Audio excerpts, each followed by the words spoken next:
내각제 개헌이 뭐냐면, 예. 내각제 개헌이 뭐냐면, 대통령을 국민이 투표해서 뽑는 게 아니라 국회의원 선거만 해. 그래서 자기네들이 총리를 뽑아. 그래서 총리한테 행정권을 주는 거야. 그게 내각제 개헌이야. 그렇게 되면 그 내각제는 언제든지 만약에 행정부가 정치를 잘못해서 욕을 먹었어. 그러면 자기네들이 갑자기 내각 총사퇴를 해버려. 그러면서 준비 없이 아무 때나 선거를 해버리는 거야. 다음 선거 전에 아무 때나 선거를 해. 그래가지고 또 자기네들이 권력을 이어가는 거야. 그게 내각제야. 일본의 아베 같은 애가 계속 집권하는 방법이에요. 무슨 얘기야. 지금 새누리당에서 계속 주장하는 게 내각제 개헌인데. 대통령을 지금 박근혜가 개헌은 말도 못 꺼내게 해요. 왜?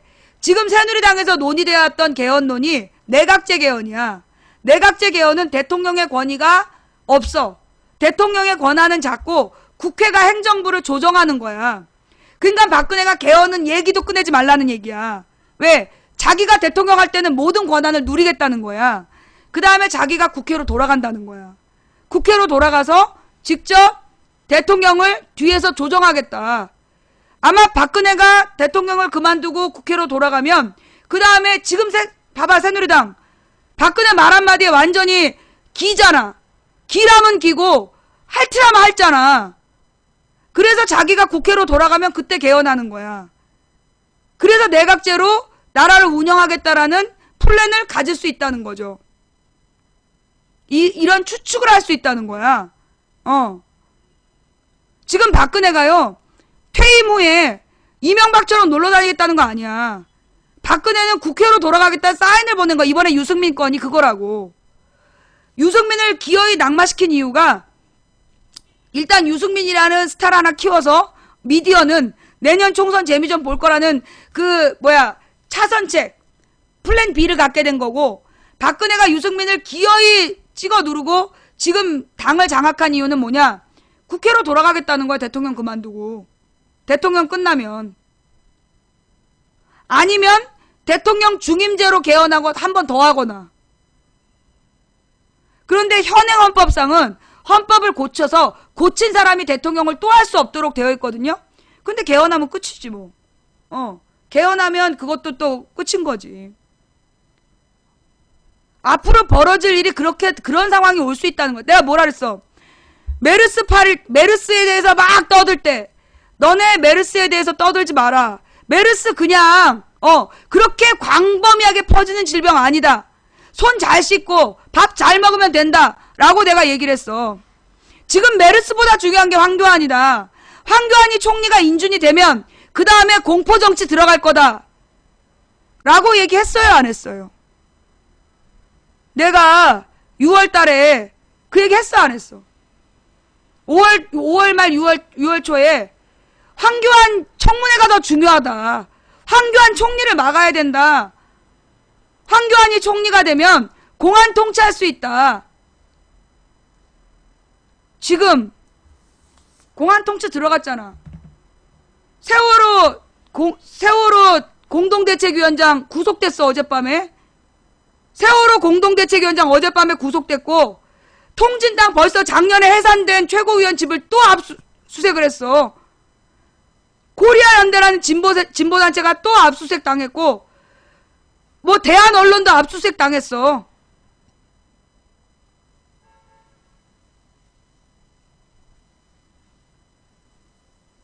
지금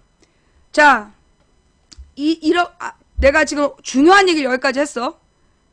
우리가 야당이 정신 차리고 지금 우리가 총력을 기울여야 되는 건 쟤네들이 던지는 이슈에 물고 너 가지 마라. 그거 떡밥이야.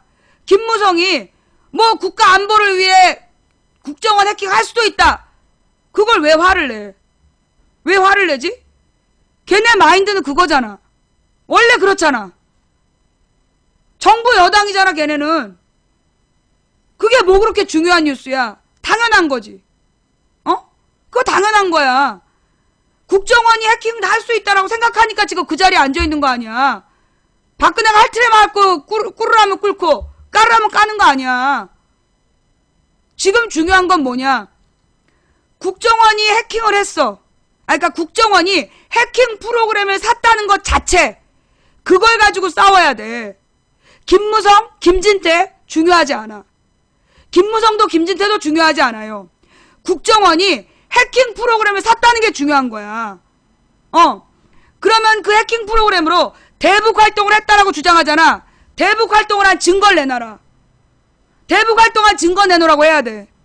그 해킹 프로그램 사서 지금 벌써 100몇십 번 해킹을 시도했다. 그 100몇십 번 해킹을 시도한 내용 결과 까라. 국민을 까지 않았다. 너네가 국민을 해킹하지 않았으니까 그 해킹 실험한 내용 까라. 그렇게 가야 돼.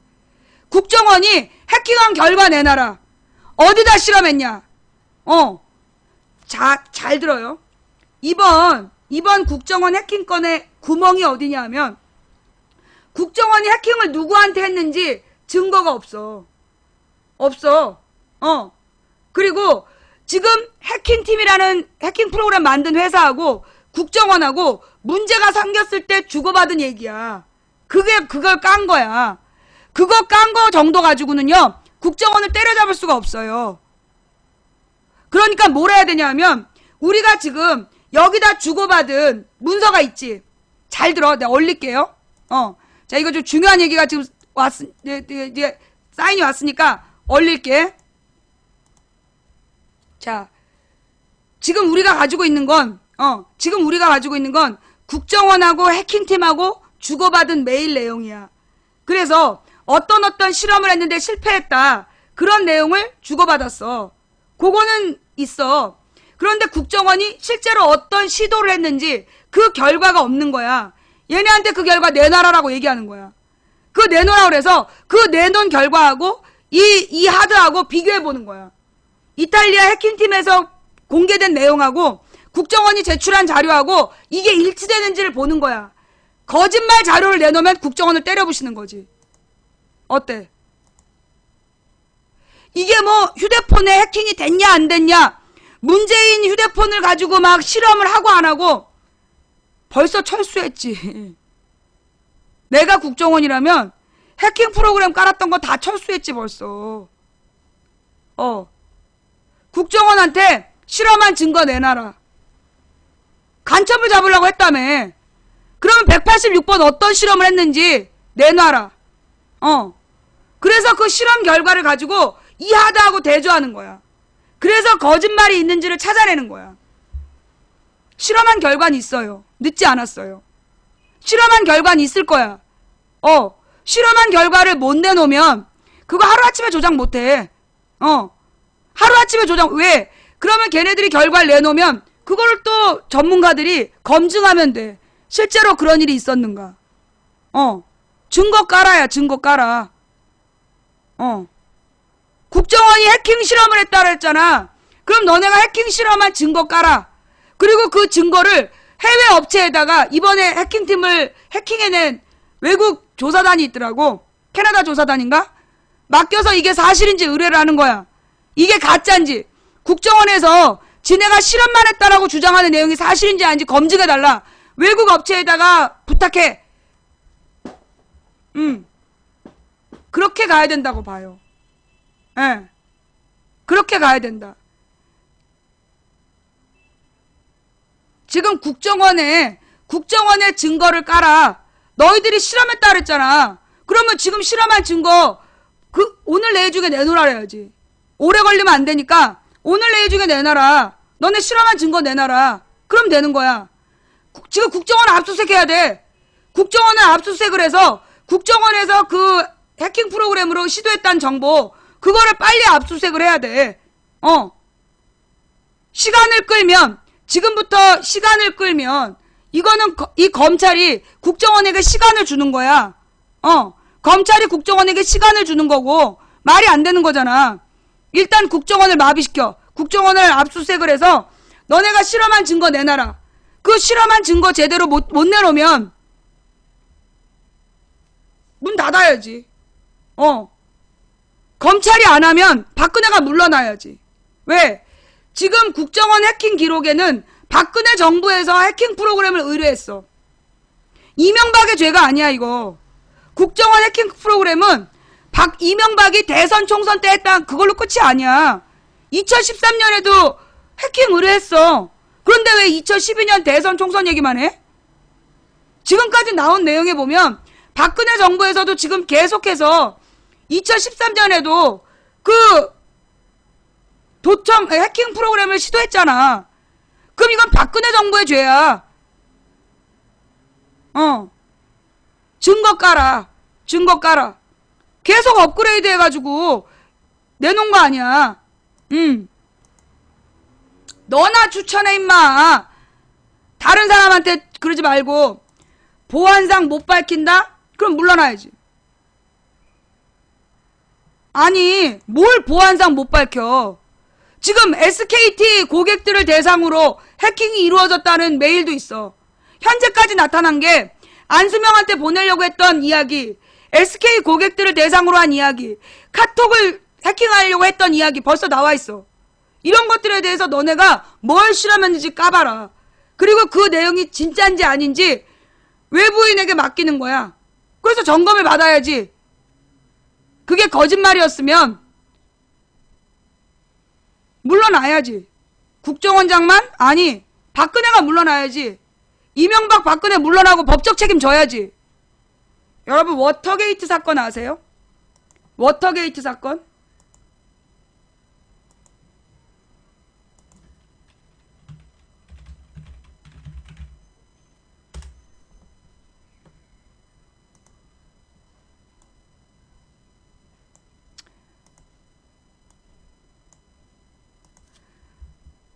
워터게이트 사건. 1972년 6월 대통령 RM 닉슨의 재선을 획책하는 비밀 공작반이 워싱턴의 워터게이트 빌딩에 있는 민주당 전국위원회 본부에 침입하여 도청 장치를 설치하려다 발각 체포된 미국의 정치적 사건. 여러분 도청했답니까? 이거 도청했답니까? 도청 안 했어요? 도청을 시도하다가 잡힌 거야. 도청을 시도하다가 잡혔어. 자, 그런데 이 사건은 어떤 결과를 가져왔을까요?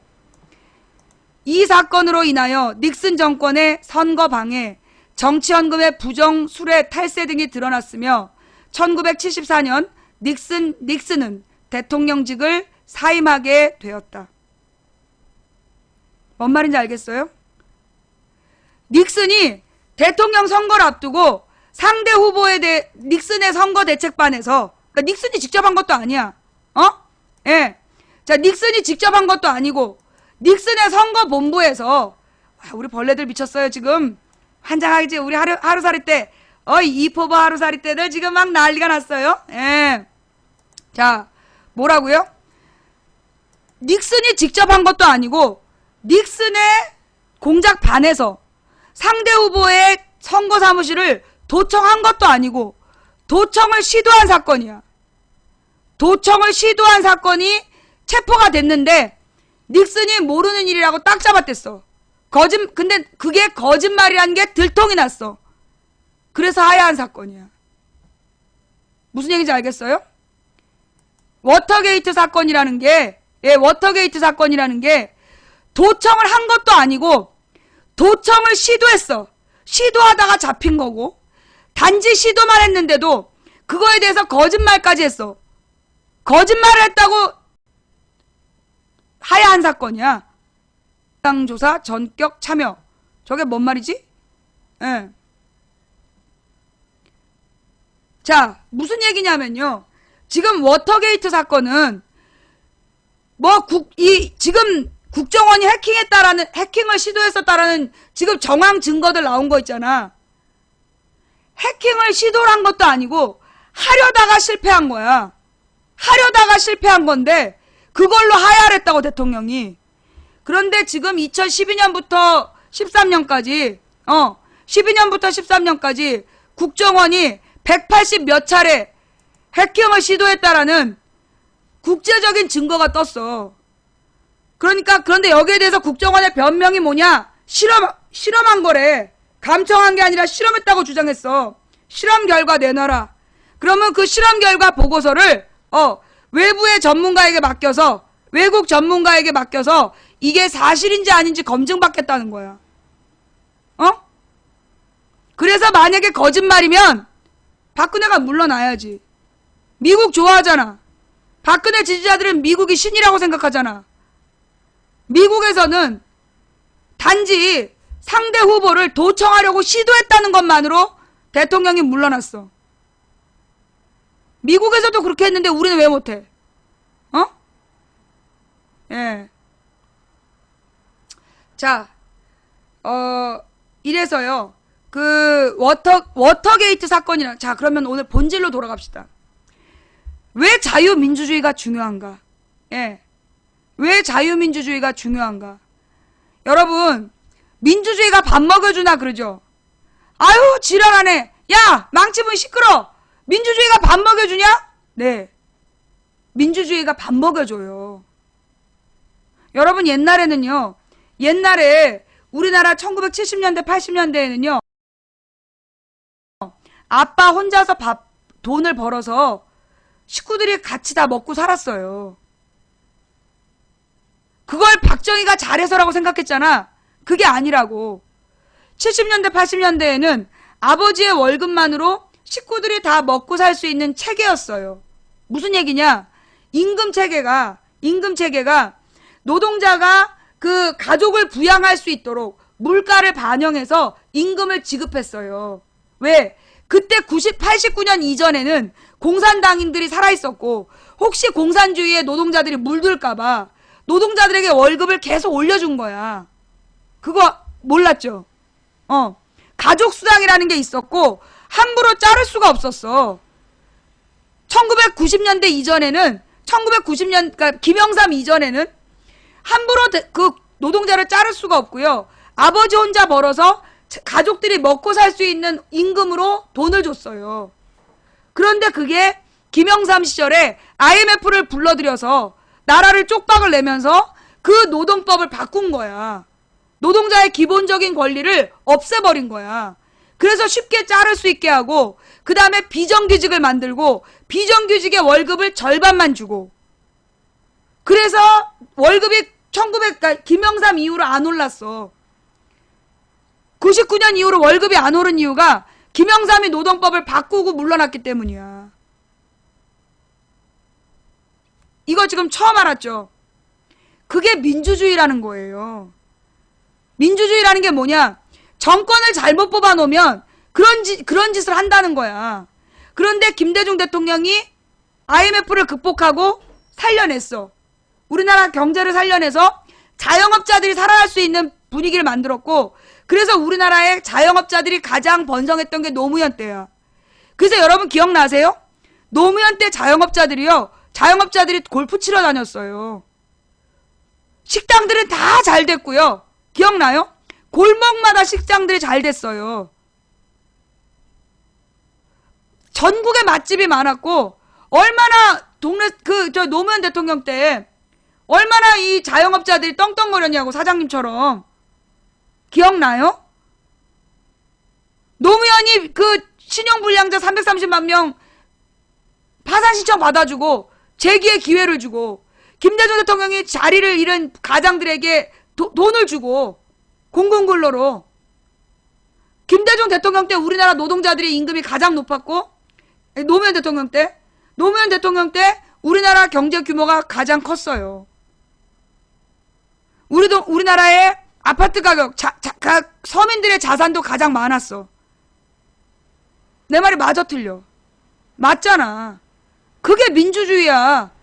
그런데 노무현이 이 재벌들이 돈을 160조씩 쌓아놓고 노동자들의 비정규직으로 착취하니까 비정규직을 정규직으로 바꿔달라고 얘기를 했어. 2005년에. 그때부터 노무현은 빨갱이라고. 이게 다 노무현 탓이다. 2005년 이전에는요. 언론에서 노무현 띄워줬어요. 그런데 2005년에 노무현이 비정규직 법안을 만들어서 비정규직을 2년 하면 무조건 정규직으로 바꿔야 된다고 요구한 다음부터 이게 다 노무현 탓이다. 그러면서 노무현 죽이기에 들어간 거야. 그래서 2006년, 7년에 노무현을 처절하게 짓밟은 거야. 왜? 재벌 편 안 들고 노동자 편을 들어서. 그래서 이건희가 대놓고 선전포고하잖아. 우리나라는 정치가 가장 후진적이다. 무슨 사회주의도 아니고 그러면서 욕을 하는 거야. 그랬어요. 여러분 그 김진혁 PD의 미니 다큐 정치가 삶과 죽음을 가른다. 그거 자료 한번 보세요. 그 미니 다큐 하나 갖고 와봐봐. 미국에서 강력 범죄와 자살 사건의 그 사건 숫자를 쭉 연도별 통계를 낸 거야. 그 통계를 냈더니 그 그래프가 그려지는 거야. 늘어났다 줄어들었다, 이게 늘어났다 줄어들었다 이런 거야. 그래서 늘어났다 줄어들었다 그런 그 기간을 이거 무슨 영향인가를 밝힌 거야. 연구를 했는데 맞아 떨어진 게 있었어. 뭔데? 정당. 집권 정당이 누구였냐? 민주당이 집권을 하면 자살률이 줄어들어. 민주당이 집권을 하면 자살률과 살인사건이 줄어들고, 공화당이 집권을 하면 자살률과 살인사건이 늘어났어. 그게 교묘하게 일치가 된 거야. 지금 못 믿는 사람 있으니까 그 자료 좀 찾아와봐. 정치가 삶과 죽음을 가른다라는, 자, 이거 내가 말로 하니까 못 믿겠지? 미국 얘기야, 미국. 자, 여러분, 이건 미국이야, 미국. 미국의 그 공화당하고 민주당을 비교한 내용입니다. 우리나라가 아니라,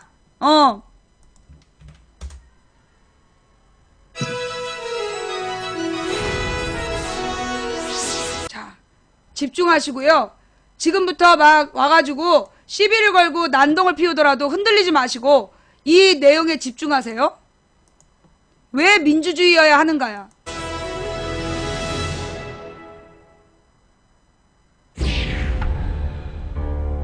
고속도로를 달리다 보면 만나게 되는 표. 사고 시 죽고 사는 것은 안전띠가 결정합니다. 다소 섬뜩하지만 인정할 수밖에 없는 사실. 다음 내용은 미국의 정신의학자 제임스 길리건의 책 왜 어떤 정치인은 다른 정치인보다 해로운가를 바탕으로 만들어졌습니다. 자, 뭐요? 미국의 제임스 길리언이라는 사람이 왜 어떤 정치인은 다른 사람보다 위험한가라는 책 내용을 가지고 만든 내용이다. 예. 자, 우리 이포보 하루살이 떼들이 지금 환장을 하고 있어요. 자, 미국에서 폭력 문제를 오랫동안 연구해온 정신의학자 제임스 길리건. 1990년부터 미국 정부가 매년 펴내는 살인율과 자살률 통계를 살펴보던 그는 이상한 사실을 하나 발견하게 된다. 미국에서 1900년부터 2007년까지 한 세기가 넘는 기간 동안 번갈아가며 오르내리는 살인율과 자살률, 그리고 그것과 일치하며 바뀌는 무언가. 정치가 삶과 죽음을 가른다.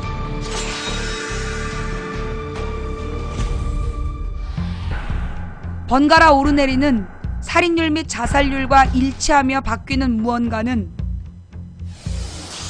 공화당, 민주당, 특정 정당의 집권 기간. 공화당 대통령 집권기에는 살인과 자살이 훨씬 많이 일어나고, 민주당 대통령 집권기에는 살인과 자살이 훨씬 덜 발생. 1900년부터 1912년까지 공화당 출신 대통령 집권 기간에 살인율과 자살률 급증. 그러다 민주당 대통령이 집권한 13년부터 20년까지 감소. 이후 공화당 대통령 집권과 함께 12년 동안 다시 가파르게 상승.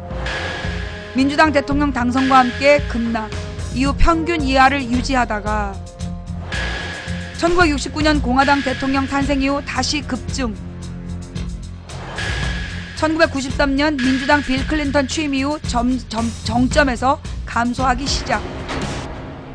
그렇다면 도대체 왜 집권 정당에 따라 살인율과 자살률이 달라지는 걸까? 이유를 궁금해하던 정신의학자가 발견한 또 다른 통계자료, 실업률. 살인율 및 자살률과 유사한 형태를 보이는 실업률. 공화당 대통령 시기, 민주당 대통령 때에 비해 평균 30% 긴 실업 지속도.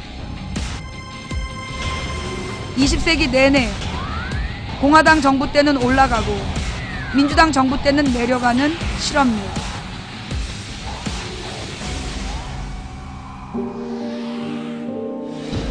실업과 같은 경제적 지위 상실은 개인에게 엄청난 수치심과 모욕감을 유발. 그리고 수치심과 모욕감은 정신의학에서 살인과 자살 같은 폭력적 성향 발생의 주요 이유. 결국 정신의학자 길리건은 실업을 비롯한 경제적 불평등이 심화됐던 공화당 집권 시기가 살인율 및 자살률 상승과 깊은 관계가 있을 수밖에 없다는 결론에 도달한다. 하지만 여전히 풀리지 않는 의문, 도대체 왜 공화당 집권기에 실업률이 높은 것일까? 공화당은 일반적으로 피고용자보다 고용자를 옹호하고 고용자에게 더 많은 지지를 받는 정당. 높은 실업률은 피고용자에겐 불리하지만 고용자는 낮은 임금으로도 쉽게 고용을 할 수 있어 사실상 나쁘지 않은 상황. 그로 인해 고용자에게 유리한 높은 실업률이 소극적일 수밖에 없는 공화당. 단 공화당 시절임에도 실업률과 자살률이 떨어졌던 예외적 시기, 아이젠하워 집권 시기. 공화당 출신 대통령이었음에도 불구하고 사회보장 및 실업수당 규모를 키우는 등 사실상 민주당에 가까운 정책을 펼쳤던 아이젠하워. 반면 카터 대통령의 경우 민주당 출신이었음에도 불구하고 공화당과 유사한 보수적 경제정책을 펼쳤고 그 시기 살인율과 자살률은 상승한다. 하지만 이러한 예외적인 차이를 무시할 만큼 정당의 집권 시기와 전반적으로 일치하는 살인율과 자살률의 추이. 결국 백악관의 진짜 주인은 대통령 개인이 아닌 대통령이 속한 정당이었고 그 정당이 추구하는 정책의 방향이었다.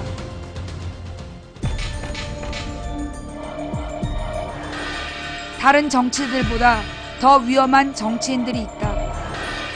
그들이 나쁜 사람이거나 좋은 일을 결코 하지 않아서가 아니라 그들이 추구하는 정책이 죽음을 불러오기 때문이다. 왜 어떤 정치인은 다른 정치인보다 해로운가 중에서 사고시 죽고 사는 것은 안전띠가 결정합니다.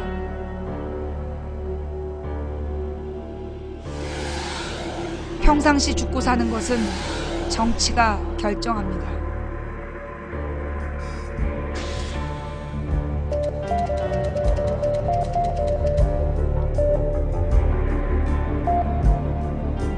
우리나라의 보수주의 정당과 자유주의 정당의 이야기죠.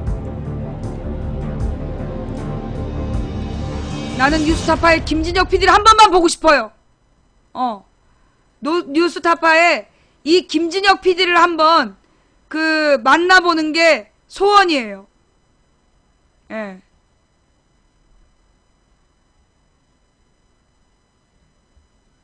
재벌의 이익을 지지하는 정당과 노동자의 이익을 지지하는 정당의 차이, 그게 죽음과 삶을 갈랐다는 거예요.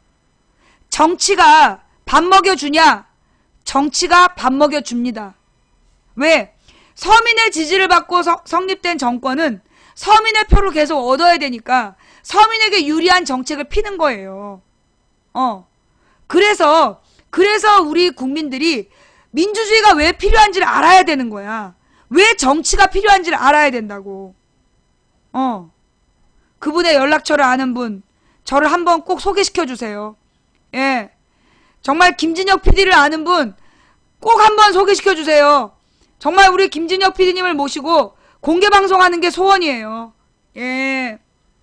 자, 본론으로 돌아가서 왜 민주주의여야 되냐? 왜 자유주의고 왜 민주주의여야 되냐? 여러분, 사실 박정희 때 우리 사회는 안정적이었어요. 옛날에 윤보선 대통령 1년 동안 우리 사회는 매우 혼란스러웠어요. 왜냐하면 민주주의자들이 계속해서 자기네들의 요구를 막 내세웠기 때문에 굉장히 시끄러웠어요. 그러나 시끄러운 게 다 잘못인가요? 잔치집이 조용하면 수상한 거 아니야.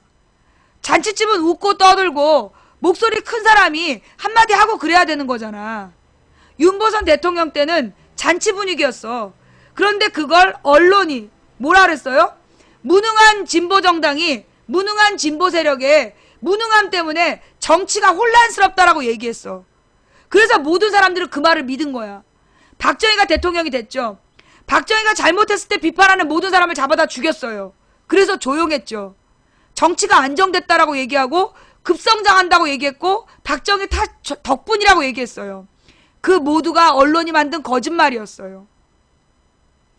독재 정치 시대에는요, 굉장히 조용합니다. 안정적으로 보이죠.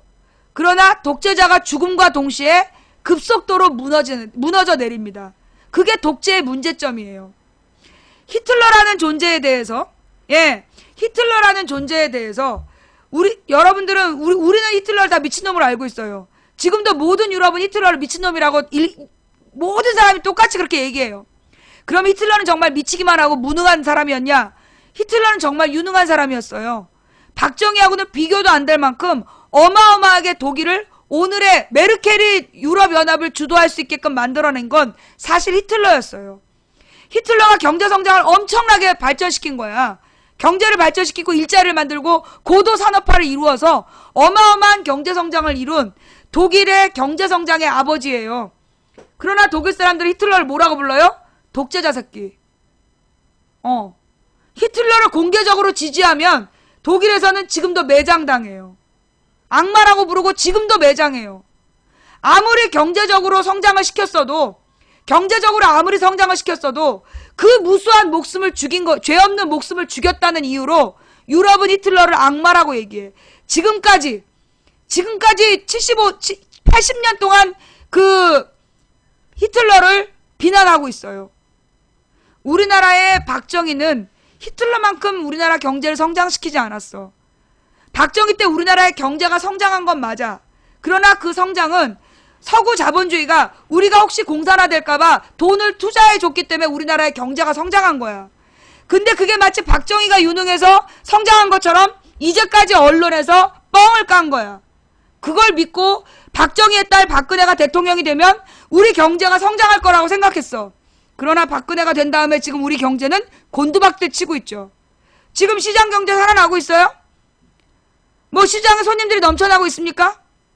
박근혜가 대통령이 된 다음에 첫 해에 국정원 댓글 사건 터졌죠?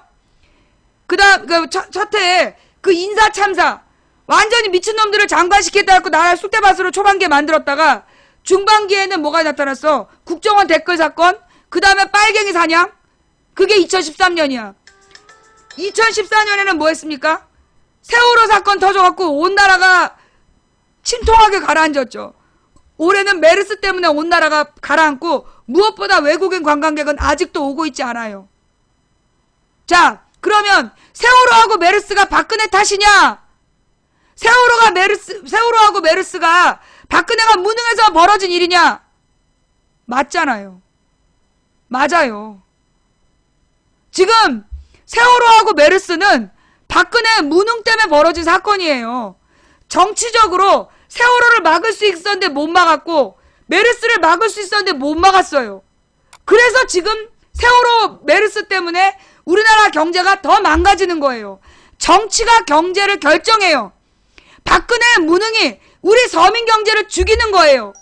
그런데 지금 박근혜는 이게 세월호 탓이다, 메르스 탓이다 라고 주장하고 있는 거예요. 국민이 똑똑해지지 않으면, 국민이 진실을 알고 똑똑해지지 않으면 우리는 언제나 수탈당할 거예요. 아마 새누리당은 내년 선거 때 어마어마하게 화려한 그 서민들이 혹할 만한 사탕 발림, 아주 사탕처럼 다한 그 정책을 내놓을 거예요. 그러나 그 정책은 모두 뭐죠? 거짓말이죠. 박근혜 때 겪어봤잖아요.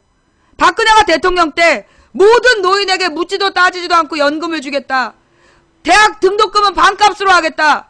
무상 보육해주겠다.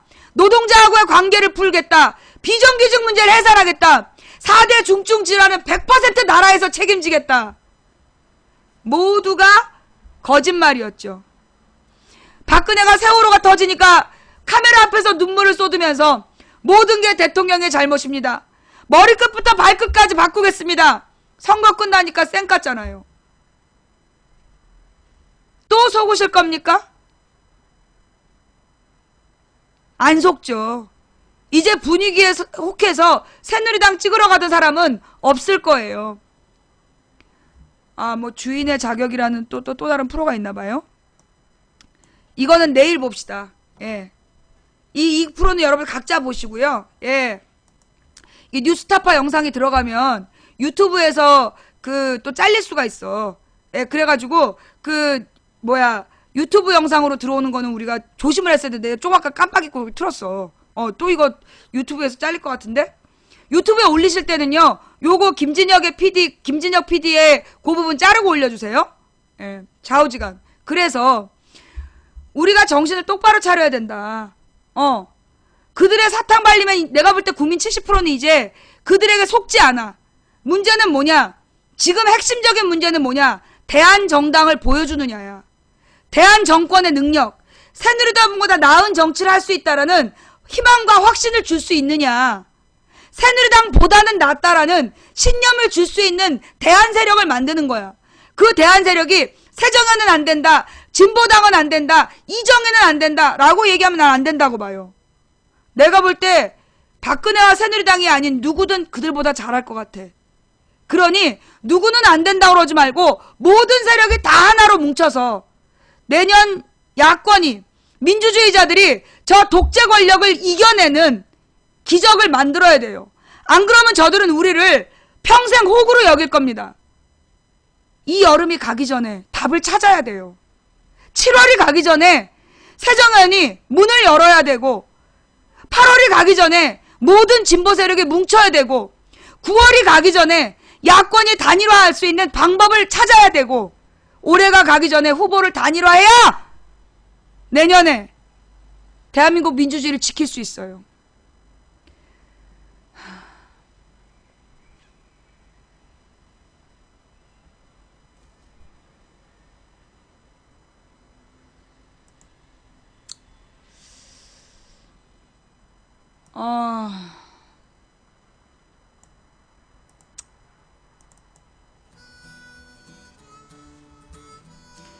오늘 벌써 5시네요. 여러분들이 듣고 싶은 얘기가 아니라 제가 하고 싶은 얘기를 해서 재미없으셨다면 죄송합니다. 저는 우리 방송이 너무 사람이 많고 너무 인기가 올라가면 저는 좀 걱정이 돼요.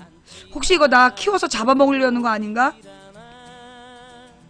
그리고 저는 누군가 막 듣고 싶은 이야기를 하는 것보다 제가 하고 싶은 이야기를 하려고 이 방송을 해요.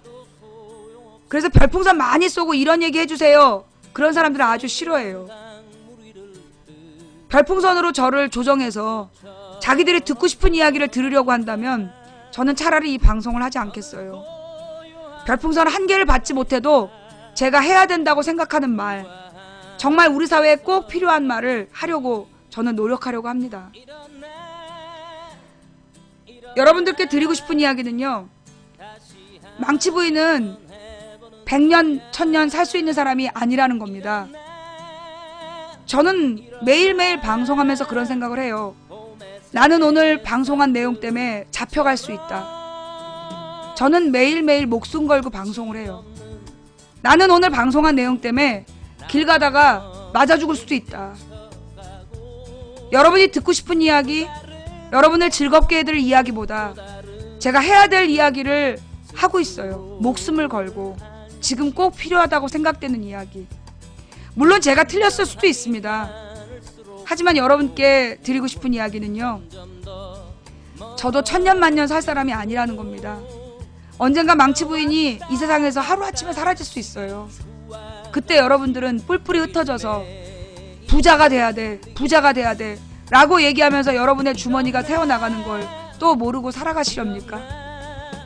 나는 오늘 저와 함께 방송을 들은 모든 분들이 망치 부인이 되시기 바랍니다. 이름이 망치 부인이 아니라 정신이 망치 부인이 되셔서 망치 부인이 사라졌을 때 이 땅을 지킬 수 있는 여러분이 되시기 바랍니다. 선조가 도망가고 이승만이 도망가려고 했던 나라를 지켰던 건 언제나 백성이었습니다. 왜군이 쳐들어오고 중공군 소련군이 쳐들어올 때 한반도를 지켰던 건 한민족이었습니다. 이 나라의 주권은 우리에게 있습니다. 박근혜도 이명박도 박정희도 노무현도 문재인도 아닙니다. 이 나라의 주권은 대한민국 국민에게 있습니다. 대한민국 국민이 주권을 지키기 위해서 우리는 정치인을 뽑아서 우리의 고용인으로 쓰는 겁니다. 우리가 그들을 고용해서 쓰는, 우리는 고용인, 그들은 피고용인입니다. 그들에게 우리가 일을 시켜야 돼요. 주인이 일을 잘 모르면 일을 시킬 수가 없어요. 왜 민주주의여야 되는가? 제 꿈은요, 상식이 통하는 합리적인 민주사회에서 우리 서민들이 모두 행복해지는 거예요. 그게 제 중학교 2학년 때 꿈인데요. 상식이 통하는 합리적인 민주사회에서 서민이 행복한다는 게 얼마나 힘든지 나이가 들어가면서 날마다 깊은 한숨을 쉬게 돼요. 제 나이 47세입니다. 그래도 저는 그 꿈을 포기하지 않았어요. 날이 갈수록, 시간이 갈수록 그 꿈이 참 어려운 꿈이구나라는 걸 깨닫지만 저는 오늘도 포기하지 않습니다. 전 아주 어린 시절부터요, 이기기 어려운 싸움에서 지지 않는 방법은 포기하지 않는 거다 라는 걸 생각했기 때문에, 상식이 통하는 합리적인 민주사회에서 서민이 행복하는 게 너무나 어렵기 때문에 포기하지 않고 계속 가는 거예요. 포기하면 우리 모두가 불행해지니까. 저는 여러분들이 보시기에 어떨지 모르겠지만 조금은 먹고 살 만한 사람입니다. 아직은. 앞으로 3년은 그래도 먹고 살 만한 사람의, 남편이 돈 벌어오는 동안은. 그러나 내가 언젠가 망할 수 있죠. 남편이 하루아침에 백수가 될 수 있고 우리도 경제적으로 어려워질 수 있어요.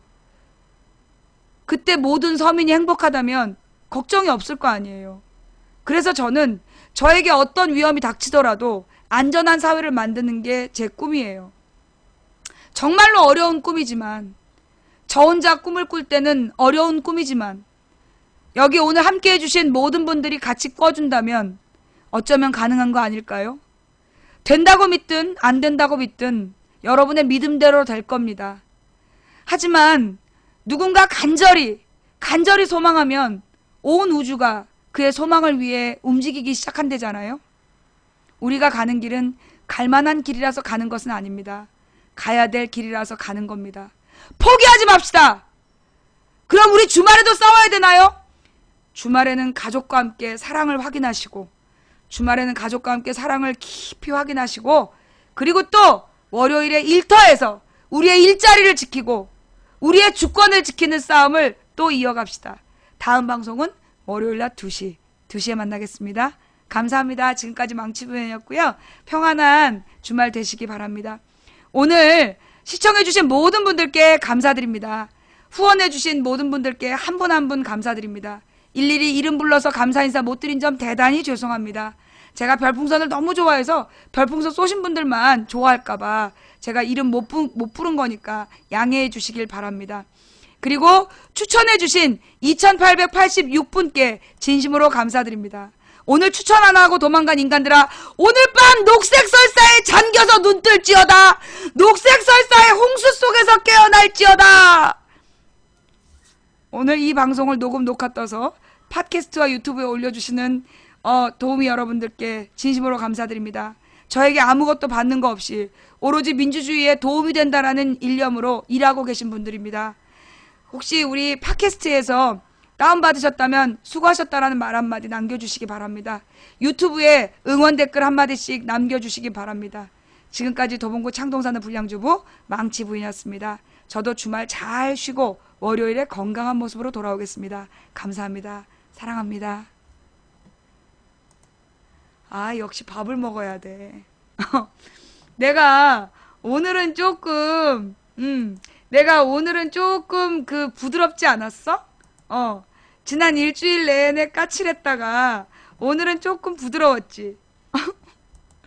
네. 밥 먹어서 그래요. 역시 밥을 꼭 먹고 방송해야 되겠어. 자, 지금부터 제 방송 틀어드릴게요. 네. 오늘은 부드럽고 강해 보였어요? 감사합니다. 그렇게 봐주시는 여러분의 눈이 보배입니다.